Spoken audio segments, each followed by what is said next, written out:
Channel YouTube Kipoin Cerita mempersembahkan kisah Rambut Gondrong Rekoba. Di sebuah desa yang cerah dan asri, tinggallah seorang anak laki-laki bernama Ray Rekoba.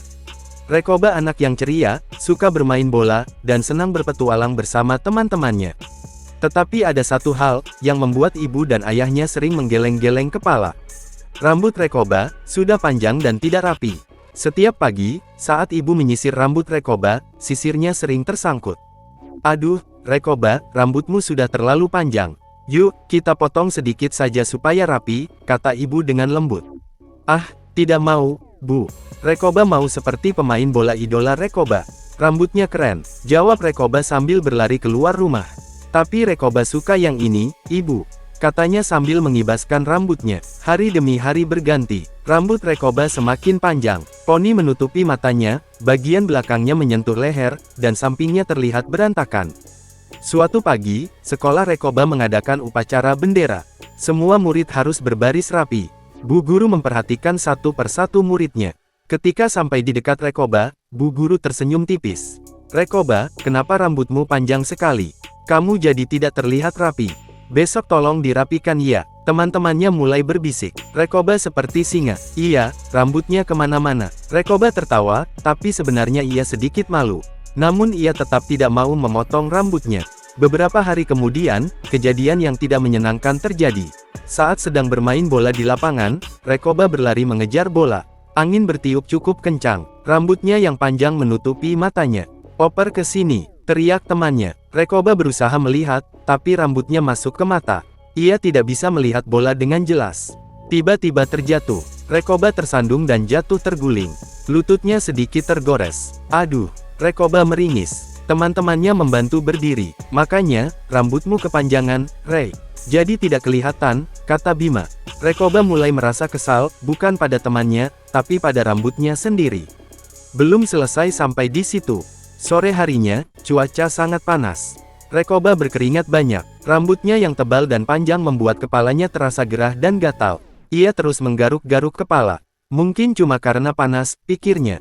Tapi malamnya, rasa gatal itu semakin terasa. Ibu memeriksa kepala Rekoba. "Rekoba, rambutmu kotor, dan terlalu lembab karena keringat. Kalau dibiarkan panjang, dan tidak dirawat, bisa jadi tidak sehat," kata ibu dengan lembut. Rekoba terdiam. Ia teringat saat jatuh di lapangan. Ia juga teringat ejekan teman-temannya. Sekarang kepalanya terasa tidak nyaman. Keesokan paginya, Rekoba bangun lebih awal. Ia bercermin cukup lama. Rambutnya memang terlihat tidak rapi. Poni menutup mata. Sampingnya tidak sama panjang. Ia terlihat berbeda dari teman-temannya. Perlahan Rekoba keluar kamar. "Ibu," panggilnya pelan. "Iya, Nak. Kalau Rekoba potong rambut, kira-kira Rekoba jadi jelek tidak?" Ibu tersenyum hangat. "Tidak, rambut rapi membuat wajahmu terlihat lebih segar dan tampan." Rekoba menarik napas panjang. "Baiklah, Rekoba mau potong rambut." Ayah pun saling berpandangan bahagia. Mereka pergi ke tukang cukur langganan. Dan setibanya di tempat cukur, Rekoba duduk di kursi besar, memakai kain penutup. Awalnya ia sedikit tegang saat mendengar suara mesin cukur, bes. Rambut panjangnya perlahan jatuh ke lantai. Sedikit demi sedikit, rambut yang menutupi matanya hilang. Sampingnya dirapikan, belakangnya dipotong bersih. Tak lama kemudian, tukang cukur berkata, "Sudah selesai." Rekoba melihat ke cermin. Ia terdiam. Anak di cermin itu terlihat rapi. Matanya terlihat jelas. Wajahnya tampak lebih cerah. Lehernya bersih. Rambutnya pendek dan tersisir rapi. Rekoba tersenyum lebar. "Wah, ini Rekoba," katanya tak percaya. Ayah tertawa kecil. "Iya, itu Rekoba yang tampan." Ayahnya mengusap kepala Rekoba. "Lihat, sekarang lebih segar dan enak dilihat." Saat kembali ke sekolah keesokan harinya, teman-temannya terkejut melihat Rekoba. "Wah, Rekoba keren. Sekarang kelihatan seperti kapten tim." Rekoba merasa percaya diri. Saat bermain bola, ia bisa berlari tanpa terganggu rambut. Tidak ada lagi yang menutupi matanya. Kepalanya juga tidak terasa panas dan gatal. Sepulang sekolah, Rekoba berkata pada ibu, "Ternyata potong rambut itu enak ya."